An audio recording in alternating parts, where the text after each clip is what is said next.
Let's do it.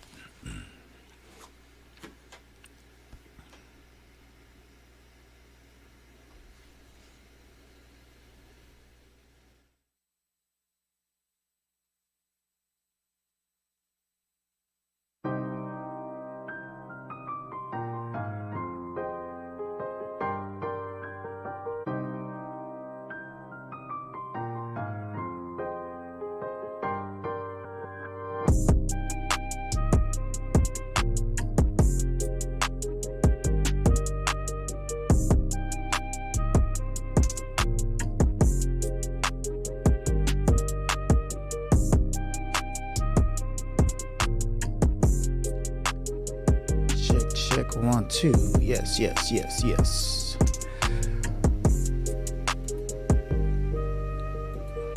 What's good? Quick stream happening right now. Let's get to it. Desmond Span, Rhyme Masters. Today's topic is how to know if you're getting better at freestyling. And before I kick this off, I usually do. I like to kick it off with a freestyle just to get my energy up.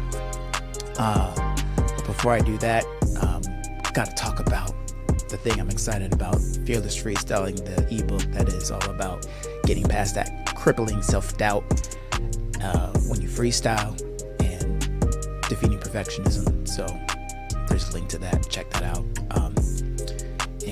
Yeah, we're going to get into a timely topic today. But first, let's kick it off. Let me see. Let me change the beat up. Let's see.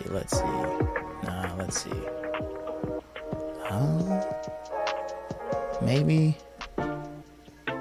Let's go with this. Let's go with this. Here we go. Kicking it off.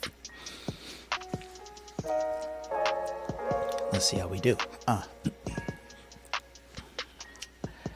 Oh, yes, coming in infused, you know. I got the energy of the muse, the creative spark to give you heart upon the track. Feels so good to never settle in the lack, cause I don't need to redact, that means to write from the lawyer term.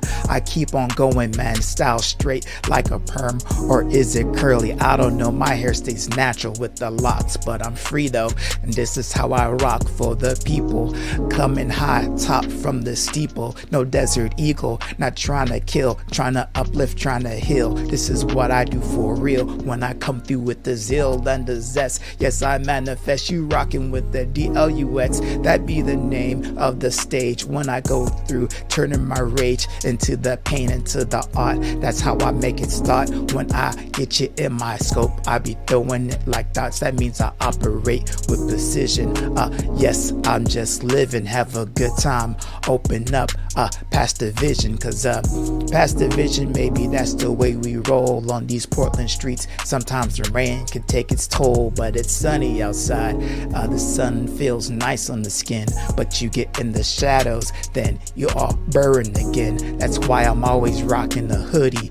Understand how we do as we rock for the crew. Yes, you off the top of the brain, never refrain, never been the same damn thing. I must maintain to elevate the pen, elevate the mind, elevate the soul. This is what I find that gets me off of my behind into action, bringing satisfaction past all the distractions, the tweets and the clapbackings, cause I don't need no fake cows, no vegan beef. This is how I do as I rock, don't need receipts, just need to be here in the present, in the power. Devour the cowards that try to emerge every hour, but you ain't ready, you ain't steady. But if you are, then bring it down, breaking flows like levees.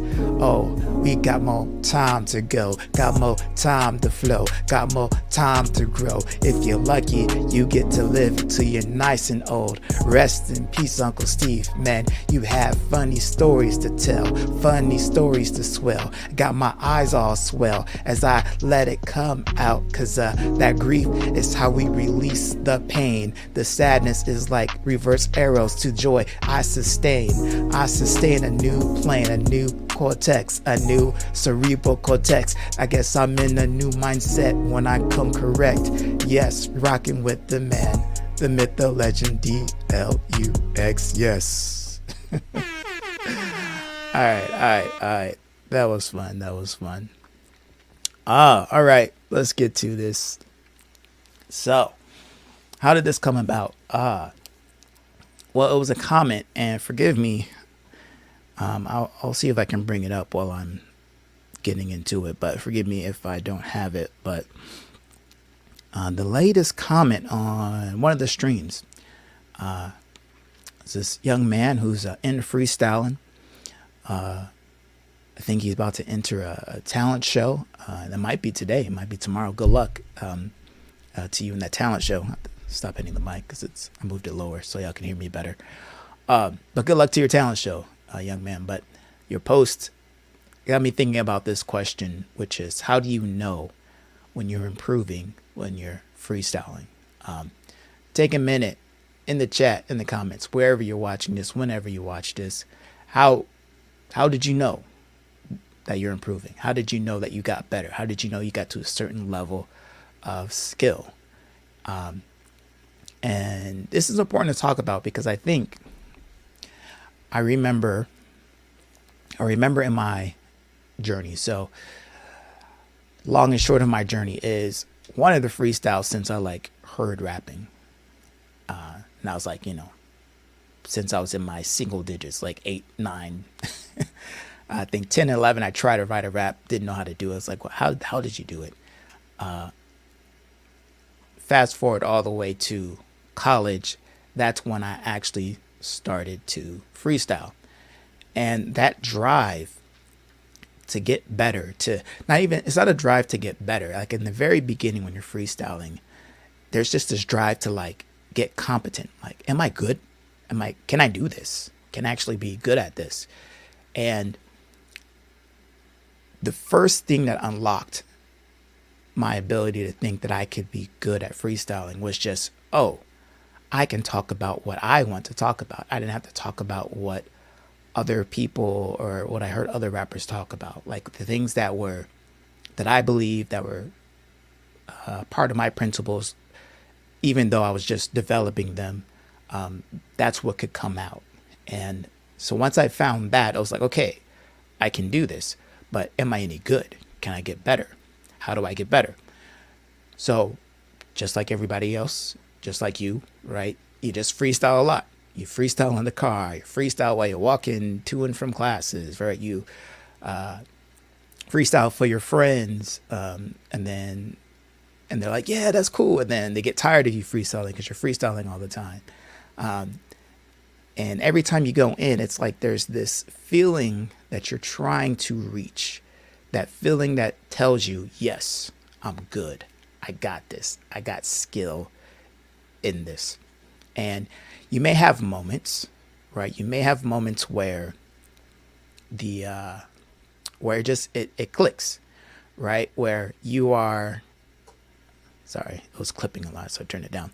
You have moments where oh yeah, that rhyme was tight, that rhythm I did was tight, and it felt good. And it's like, yes, yes, I'm good. I'm dope. I know how to do this. But I think the other times, especially if it's not in a performance environment, and what I mean by a performance environment is if you got your friends around, they may hype you up, right? And if they're new to hearing you, it's you can do something simple and they're like, yeah, that was dope. And that can make you feel good. But after a while, the things that are simple to you, simple rhymes, hype people up, but it doesn't hype you up anymore, right? And when you hit that moment, the first sign that you're improving, which is usually other people's responses, doesn't work anymore. Because the tricks that you're pulling to be able to entertain them in the moment. But that drive to get good and get competent didn't go away. So it's now you want to be able to do more, right? You want to be able to maybe be more on topic. You want to be able to always have it feel fresh, so you're not repeating fillers and getting stale and all those things that you tend to notice when you're like practicing by yourself, right? So the challenge here is that if you never take the time to figure out or just reflect back on like, I'm actually better when I started, that feeling, that drive, that I just want to be good will keep pushing you and pushing you and pushing you. And then it turns into, I just want to be perfect, right? Because what feels good is going to be other freestylers that you've heard who have been doing this for years. It's going to be other rap verses and from MCs that you love that, again, that have been doing that for years, and they're doing written raps, right? So their bar for performance and execution is much higher because they have more practice time with it. But the feeling's the same. Like when you hear a dope verse, whether it's freestyled or it's written, it still makes you feel like, I want to do it, right? I want to be that good. And then you want to be that good off top. So that drive is still there. And I don't think there's anything wrong with that drive. But the issue is you never take the time to stop to appreciate how far you've come. So that's what this stream is really about. It's just about taking the time to see what I'm basically communicating, how I know that I got good at freestyling. That's what I'm communicating. Like, and I think there was just like 4 kind of key moments, right? So I think your first key moment, it kind of mentioned it, but I don't really count it because you can't rely on it. And that's just other people's responses, right? Eventually, you'll get good enough to where people respond to you in a way that's like, "Ooh, man, that was dope." And then you'll get known as a freestyler and they'll ask you to do it. They'll, be like, "Oh yeah, so freestyle." So, that's a certain level. But again, because it's external and it's not in your control, it's not a level that it's nice to reach. And if you freestyle any amount of time, you'll reach that level. But it's not a reliable level to be able to say, okay, well, I'm going to judge how well I freestyle based on other people's reactions. Because it gets to a certain point where it goes beyond just the ability to do it. And it's just their subjective opinion on what you do. So you may technically be brilliant at freestyling, but then you start talking about things they don't like. And then all of a sudden they're judging you as whack, which is, it's like, they say that you can't flow. And it's like, no, you can flow. They just don't like what you're talking about. And that's a different conversation. That's where we get into the art. Art versus, well, it's not art versus taste. It is all just subjective taste, right? But it's a key indicator because we need other people, especially people that know us. They can reflect back to us like, yes, you made some improvement over the years, and that keep going, right? So you keep going. And I think the next level, and it's not like they happen in this order, right? But these are just signs. The next way to know that you've mastered it is you can pretty much freestyle for as long as you want to. So that first time you put on an instrumental and, it's like 2 minutes and you freestyle from start to end, no problem. You put on another instrumental, it's like 3.5 minutes, boom, no problem. You put on an instrumental that's like 5 minutes and boom, you can get to it, get through the whole thing, right? You'll just develop that sense of confidence that like, as long as I have energy in my body, I can freestyle for as long as I want to. That's another sign that you're improving and mastering freestyling, because in the beginning, right, you couldn't do that. Something would trip you up. You would start running out of ideas, and that would break your concentration, and you have to start over, start again, or pick up another session. So the length of the time that you go. So that's a good way. By itself, why it's not a good thing, I don't know if I want to do that for each of them, but I'll just say that what you find, at least what I have found, is when I got to that point where I can freestyle for any amount of time as long as I have the energy in my body to do so. It doesn't mean that the quality of the freestyle, the technical quality of the freestyle, was meeting my standards in the moment. I might have found myself repeating a lot of filler phrases, a lot of filler rhymes.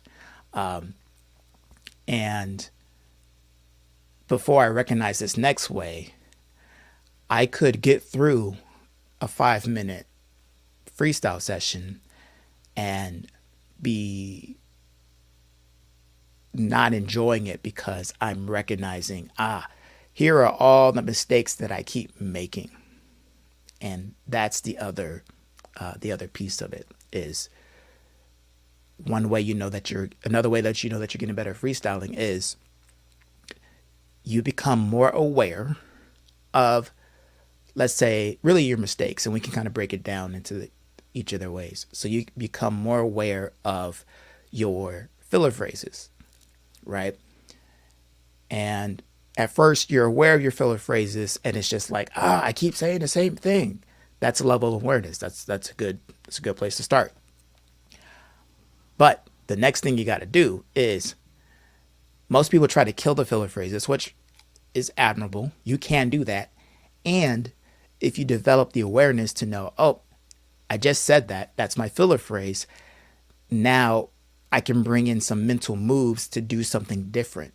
So the next time I feel the urge to even say that filler phrase, I go to a different move in my brain, a different program, if you will. I think these next series of tips, I'm going to call it mental agility, right?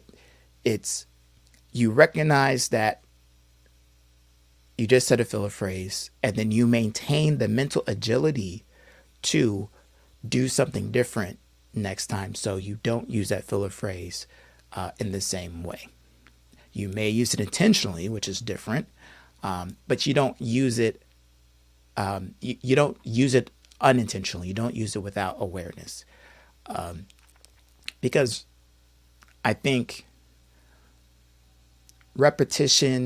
inadvertent repetition when you freestyle, yes, that can drain the energy of the flow and you can kind of feel like that's a mistake. But if you maintain presence and awareness, you can notice those moments and then still maintain your mental agility to shift to a different idea, to be more intentional with it, right? So the next way, and again, these are kind of nuanced, they're connected, but I think the other way is, so with fillers, we say there's filler phrases, there's also filler rhymes. So like there's rhymes that you say a lot that you might loop through.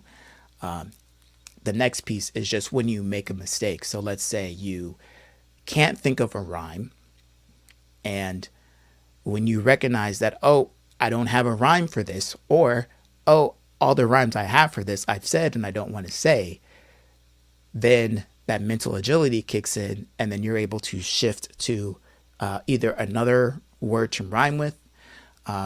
You're able to maybe speak to something that just keeps the point of what you're talking about without falling off the flow.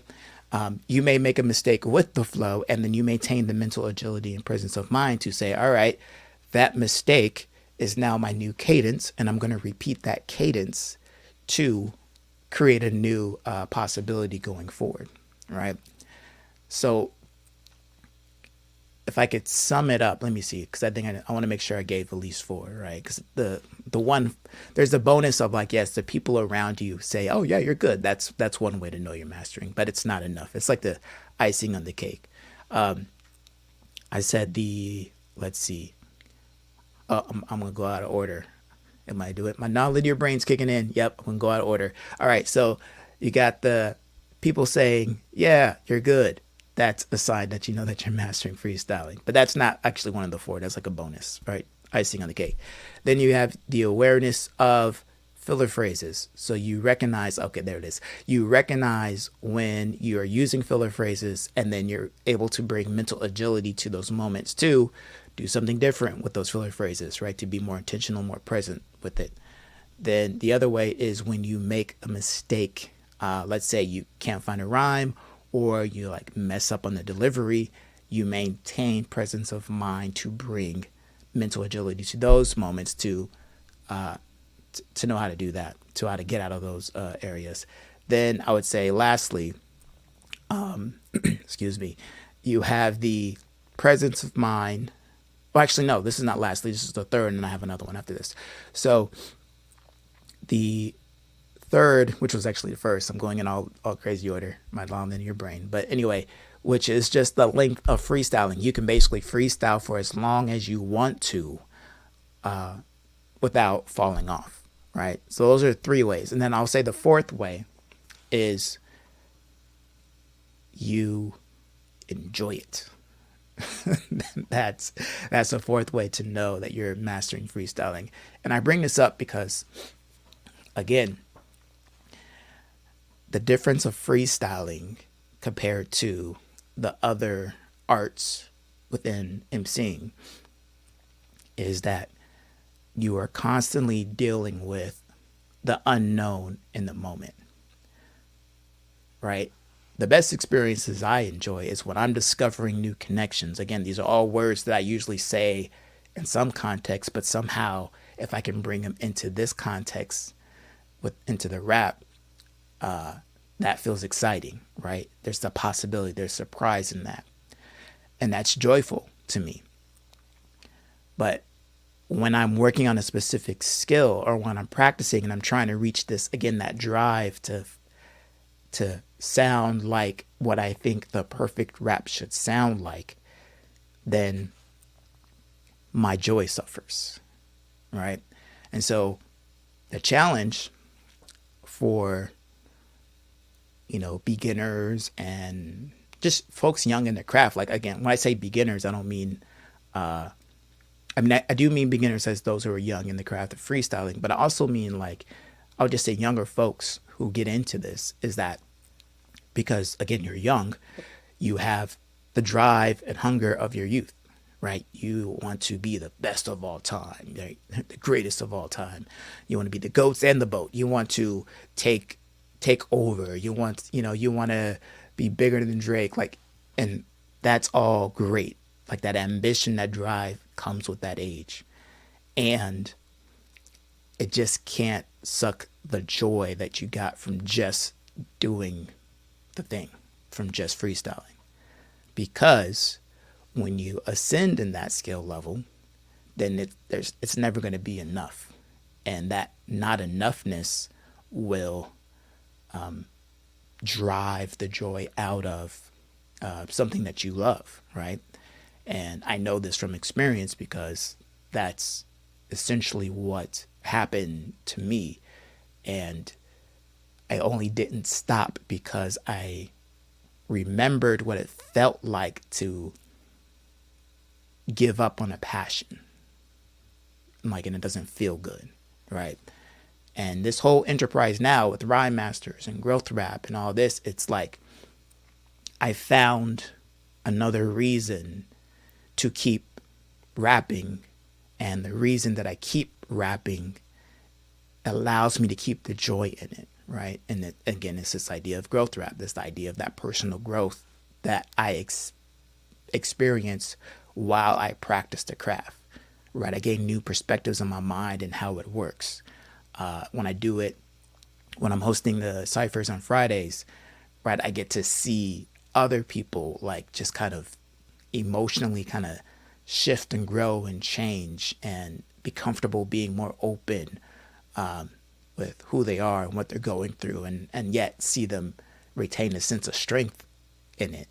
And this is all through this practice of growth rap, right? So just being able to maintain your joy, I think, is also another way to know that you are mastering the craft of rapping. All right. So I think that is it. I hope it's streaming live. I don't know if I messed up the settings, because usually some folks pop in here and there. But if you don't pop in now, it's okay. Pop in later. It's all good. Let me know in the comments, just for those who freestyle, right? How do you know that you're getting better? How do you know that you're improving?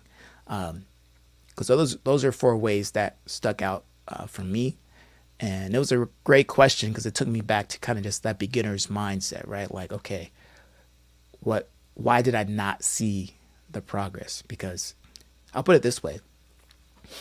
For maybe just 4 or 5 years ago, I didn't feel like I was improving. And it was kind of all those reasons that I was talking about. Really that last one where it's like, oh, when I'm always focused on what I'm doing wrong or how I can get better and never just enjoying the experience, that's going to keep me feeling like it's going to keep me in that lack space, that space where it's like, not enough. I got to be better to be the top notch, to be able to compete with all these other guys and da da da da da da da da da, right? And once I kill that noise and just like, okay, why do I do this? And I do this for the joy of creative self-expression. And then why do I get better? Because the better I get at it, the more I can express myself and the more joy I can experience. Then it's like, oh, okay. So now it's like, yes, I freestyle. I say I'm at a mastery level of it. And now that I'm at a mastery level, now the learning can really begin. Because you think it's the end, but it's actually just the beginning. So with that, thank you for watching this when you do watch it. The ebook Fearless Freestyling is still available. A link in the description. Check that out. Again, I'm really proud of it. And, when you check it out, let me know what you think of it. It's a living ebook, so I'm going to make some updates to it. And I'm possibly playing with the idea of turning it into an experience of some kind. So I don't know if it's going to be a course or like maybe a challenge, 5-day challenge or something to that effect. But if that's something that's interesting to you, let me know. Hit me up. My email's fearlessfreestyling@desmondspan.com. And someone said I misspelled this. I'm going to put it on let me see if it's spelled right. Hold on. That Fearless Freestyling. That looks how it's spelled. I don't know. Yeah. I don't know. Well, that's how I spelled it. It looks right to me. So, yeah, check. Email me, fearlessfreestyling@desmondspan.com. Let me know what you think of the text, or if you have any questions, or if you're just interested in, email me at fearlessfreestyling.com if you're interested in like an experience with it. So whether it's like a 5-day challenge, a course, or something, just to, work to use freestyling as a way to work through self-doubt, self-criticism, and defeat perfectionism so that we can, be fearless when we freestyle. That's the idea, right? Cool, y'all. All right, well, I'm gonna hop out of here, get to the rest of my day. I appreciate y'all for checking this out. And it's been a heck of a week. Next time I'm streaming with you, it's going to be Tuesday. So kind of back on my regular scheduled program. It's going to be next Tuesday, 2:30. And that'll be what I'll be with you. So anyway, let me end this. I'll catch you next time. Throw on a beat. And as always, genius over doubt. Holla. I'll see you next time. Deuces, y'all.